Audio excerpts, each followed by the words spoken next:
我们平时都会都会将这个振动跟噪音分开来讲，说，哎，这个是振动或者这个是噪音。其实呢，振动跟噪音它都是振动，是同一个东西，是同一个东西。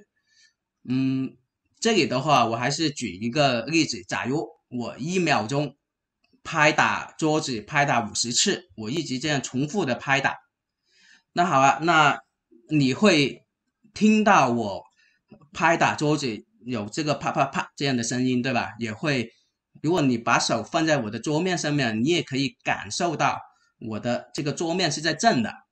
那我们听到这个啪啪啪这个声音，跟我们感受到这个桌子这个震，其实都是来源于我这个手在拍打，对吧？所以你这个声音的频率跟我拍打桌子这个频率是一样的，是一样的。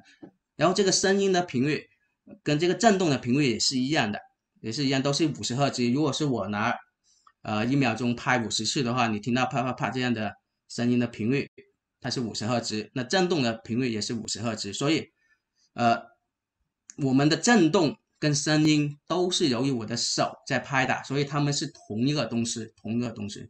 但是它们不同的话是在哪里？刚才说了，震动是你把手放在我的桌子上面，你的手肢体感受到的。